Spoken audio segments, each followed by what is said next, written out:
hanggang ngayon pinipilahan pa rin sila sa mabenta at masarap nilang hopya. Kaya naman on the go na pinuntahan niya ni Maui. Mau, baka naman madalan mo na kami niyan finally dito sa studio.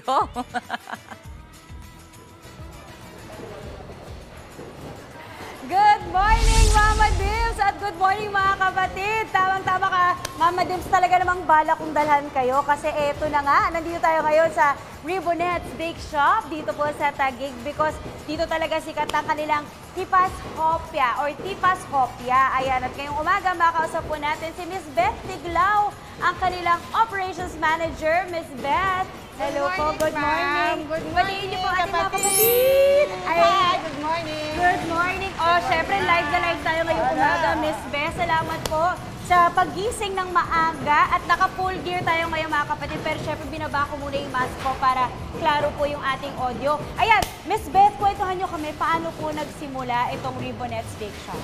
Noong 1988, nag-umpisa sila ni Susana Flores. Okay. Gumawa ng Tipas Hopya, pero naging empleyado muna sila ng kanilang magulang.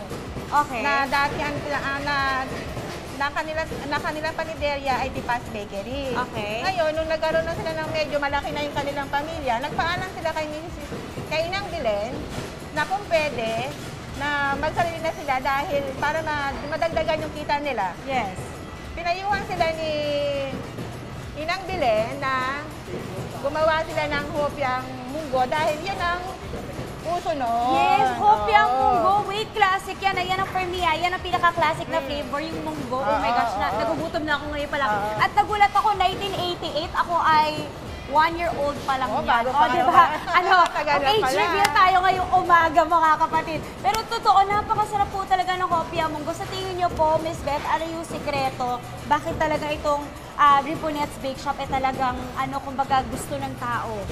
Kasi sineserve namin siya ng fresh. Talagang mainit na mainit siya, bagong luto siya. Wow. Kaya gusto-gusto namin mga customer. Yes. Tapos pinag-aralan din nila Mrs. Susana Flores at saka yung kanilang master baker kung paano ito ayos ang lasa. Ayun. And speaking of lasa, kita naman po, mga kapatid, sa likod natin, nandito po ang kanilang pagawaan. Miss Beth, I'm sure merong proseso to. Paano po ba yung proseso? Pwede ba may kwento sa amin? Paano yung first step? Una-una, nandoon ang mixer namin, doon minamasa yung pabalat. Okay. And then, tapos yan, pagsasamahin yung pabalat doon, at saka yun ang ginagawa. Okay. Isi-shitter sila para maging manipis, para Okay. magkaroon ng flaky ang pabalat. Ayun, flaky. Masarap yun, yung Oo, flaky. flaky siya. Okay. Oo. Yun yung classic. Tapos dire-diretso na sila dyan sa machine hanggang Opo. dyan. Yan, papunta na siya dito. Pagpunta niya dyan, Ayun. magkasama na yung kanyang filling Oo. at saka kanilang pabalat. Oh. Yan, okay. Ito may feeling. Yes, may filling na siya. Ang taray, buti ba yung Dire-diretso na hopya siya. may feeling, di ba? Oh, gusto mo yun. Oh, yeah. Okay, eto na nga po, alam niyo naman po, hopya ito. So para sa mga may hilig sa hopya, ito may proseso, magmamask na po tayo, mga kapatid, okay? Para syempre, malinis na malinis po ang paggawa ng hopya. Okay, ma'am, hello, good morning. Paano po ba gawin to? Turuan niyo naman ako. Kuha ng tatlo. Naku, wait, tatlo. Tatlo, dalawa. So, para 5. Wow, okay. O, 5. Tatlo, Dapat dalawa. madaling lamputin mo. Ayun. Okay. Tatlo, dalawa. Para 5. Anong flavor to ngayon, itong ginagawa natin? Ay, munggo, ang sarap. Okay. Tapos, after nyan, may napansin ako, may nilalagay kayong parang card or ano yan, plastic sa ibabaw. Para saan po yun? Bilang po ng Para malaman Bilang namin ng yun. munggo. Para malaman namin kung yung tamang bilang ng isang Opo. sako ay sa standard namin. Ay, wow. Okay, so very meticuloso din talaga kayo at yung quality kailangan naka-maintain. Oo, naka-maintain. Hindi yung parang bahala na. Hindi Okay. pwede. Kasi may timbang pabalat, may timbang palaman. Kaya Ah, kailangan yung standard namin ng labas, andoon talaga siya. tama, Oo. no? Para pantay-pantay. Okay, Miss Beth, ano po yung mga flavors na available? Marami na tayong available na flavor. Hopyang munggo, hopyang Okay. baboy, Oo. ubi de leche, Wow. choco fudge, Ooh! ubi hopya, Okay. yema pastillas, Okay. at saka Alright. yung hopyang hapon. Ang dami. Ano po yung mga bestsellers sa mga nabanggit nyo? Ang pinaka-bestseller natin ay yung hopyang munggo. Hopya munggo. Kasi yun yung pinaka-umpisa yun ang pinaka-iconic. Oo. Pero hindi lang hopya, mga hopyang tao meron dito. Yung mga hopya sa mga Charot. Okay, eto na. Pero I'm sure sa bata, mahilig sila sa tsokolate. Oo, sa Choco Pat. Yun, Meron ng pambata. Choco Pat, pambata yun. Okay, magkano po ang isang box nyo Ang ng Choco hopya? Pat, ang Choco Pat namin ay 60, 70, Okay, ilang piraso yun? 10. 10. Okay, tapos yung bestseller nyo na Ang hopya bestseller munggo. namin, dalawang klase ang packing. Isang Okay. by 20 at saka isang by 10. Okay. Ang by 10, 45. Ang by 20, 90 pesos. Uy, sulit na sulit. Lalo na yung by 20, magkano po ulit? 90, pang ilang tao na yun or minsan pang ilang araw na yun, ha? Ang sarap kasi ang hopya din, talagang nakakabusog siya. Oo, makakabusog Meron po talaga bang siya. perfect na oras para kumain ng hopya? Or anytime of the day? Anytime, okay lang. Kahit pwede Anytime. Oo, anytime. Okay, and sa tingin niyo po, Miss Beth, bakit patok pa rin ang Ribonets Bake Shop dito na hopya? Dahil siguro dahil marami na kami flavor na pinapalabas at saka nandoon pa rin yung maganda naming lasa. Yes. Na hindi nagbabago simula noong umpisa. Oo. At saka naibibigay namin sa kanila ng yung bagong-bago. Oh, totoo naman. Fresh na fresh. Oh, Kumbaga, fresh na fresh kita naman po talaga. mga kapatid, di ba, nandito sa likod talaga natin yung paano talaga ginagawa ng fresh na fresh. Okay, Miss Beth, I'm sure ngayon pa lang, yung mga kapatid natin ay takam na at gusto nang itry itong Ribonets Bake Shop na hopya. Pasan po kayo mahanap? Dito po kami sa Ribonets Bake Shop, 567 San Pedro Street, Ibayo, Tipas, Taguig City. Okay, and pwede silang pumunta dito para bumili. Oo, pwede. Wala kami limit. Kahit isang peraso, pwede silang bumili. Pwede. Ayun, lalo na. Siyempre, actually, pwede to ngayong Pasko. Dahil kahit tapos sa yung Pasko, may iba kasi na ngayon palang magbibigay ng regalo. Pwede rin to pang regalo, Pwede ha? pang regalo. Okay, thank you so much. Miss Beth, mamaya po mga kapatid tayo po ay babalik because alam nyo na, it's our favorite part. It's the tikiman part. Okay, Miss Beth, dyan lang kayo ha, mamaya. Okay. Tatry po natin yung iba't ibang flavors. But for now, back to the studio muna, Mama Dims. Ang sarap naman talaga. Maraming salamat, Maui. O, eto naman po, usapang food trip ulit tayo. Natakam ba kayo sa mga hopya na pinakita ni Maui kanina? Aba, meron din silang mga special breads. Mau, share mo naman sa amin ang mga special bread nila dyan. Yes, eto na nga, Mama Dims. Tama ka dyan. Nandito pa rin tayo ngayon sa Ribonets Bake Shop dito po sa Taguig. At syempre, kasama pa rin natin si Miss Beth. Ayan, okay, kanina nga napag-usapan natin ang kanilang mga bestsellers. Kumbaga, dito sila nakilala sa kanilang mga hopya, lalo na yung bestseller nila na munggo. Pero ngayon po, speaking of hopya and munggo, tayo po ay magpapaturo kung paano po ba magbalot o mag-pack ng kanilang famous hopya munggo. Okay, Miss Beth, paano po? Siyempre, mask muna tayo ulit mga kapatid. Okay. Ito, lalagyan natin ng dye na lang kasi para hindi magmantika yung ilalim ng Yun. So, ipapasok lang natin. Ganyan. Okay. Okay, ma'am, Ng munggo. Ilang piraso? 10. 10. Oh, mainit pa. Sarap.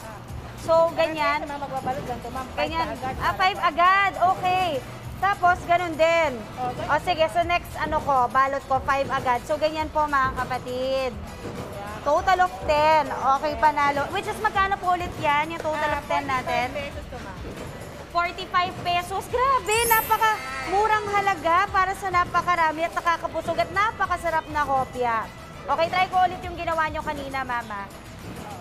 Yan, 5. Mabilisan. Nako, nagwak ako agad. Parang Squid Game. Diba? Wah! Woo! Nanalo na. Okay. Nanalo ba tayo? Pang Squid Game, Miss Beth. Okay, ngayon naman po, pwede po bang matikman ko muna ang inyong hopya? Pwede ko nang tikman? Okay. Habang mainit pa, I'm so excited kasi ito talaga hopya munggo and ito talaga bestseller nyo. Bestseller namin. Yan na nga po mga kapatid. Kita nyo naman malaki at siksik. Try na natin. Ang sarap! Tsaka mainit pa siya. At saka, kita nyo naman po, busog na busog sa kanyang feeling. Diba? Mas marami pa tong feelings kaysa sa tao. Oh. Pero ang sarap kasi hindi siya ganun katamis. Hindi siya nakakasawa. Parang sakto to sa kape, Miss Beth, no? Kape. Nako, mga kapatid, pasensya na. Kung nainggit ko na naman kayo dito sa aking pahopya for this morning. Okay, Miss Beth, kanina nabanggit natin, meron kayo mga hopya pero meron din kayong mga special bread. Special kami na... Ayan, tingnan nyo mga kapatid, ito. Meron tayong Ensaymada mini, 100 pesos. Wow, 100 pesos. Ilan yan? 12 pieces, 100 pesos lang. At saka with matching Christmas box. Para May magregalo, Christmas diba? box na siya. Okay, panalo. Ito pong isa ay Asado, roll. asado roll. So, siopaw. Parang siopaw. Oh, pero bread siya. Okay, tapos dito po, sa banda dito ay Hokkaido. Hokkaido. Na may ano di alsa siya, pero may mga tapos sa mga milk, diba? Mga magkano po to? Ito ay 50 ba? Oh, panalo. Tapos may egg pie. Oo. Tapos, raisin bread. Bread, 210. Crinkles, Crinkles. 73 pesos. Ito po, 250. 250. Ano, sorry, 280. 280. Sorry, 280 pala. Ayun, 280. Grabe mga kapatid ha. Sobrang sulit po ang kanilang mga special breads dito. At ito yung mga iba-ibang flavors. Sa kanina nga ipinlex natin, merong de leche, merong baboy. Wow. Okay. Ayan, napakaraming flavors na pwede pagpilian. Pero ako, Miss Beth, parang gusto ko po tikman itong inyong ensaymada.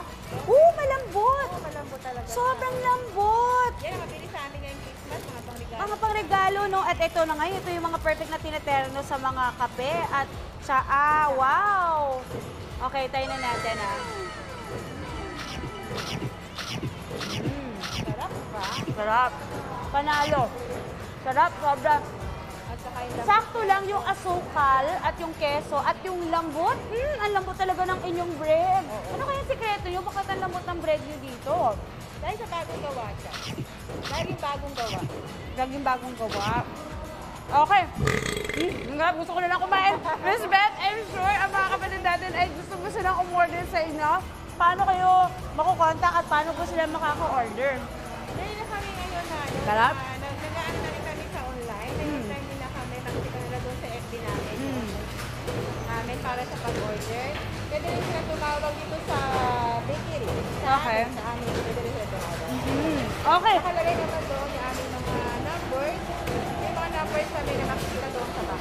Yeah, at ang maganda dyan, pwede pong pangmaramihan na order dito. Tama po ba? Kasi nakita nyo naman talagang non-stop ang kanilang paggawa ng mga produkto. Regular po talaga at fresh. Hindi na lang ini-stock yan. Talagang out agad, kain agad.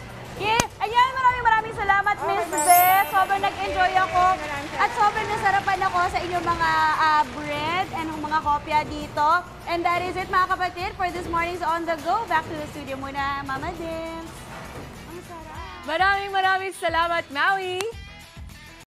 Mga kapatid, Maui David po. Simula ng inyong araw na may alam at may pakialam sa mga may init at umaaksyong balita sa bansa. Para maging una sa balitaan, mag-subscribe at mag-follow sa social media pages ng News 5.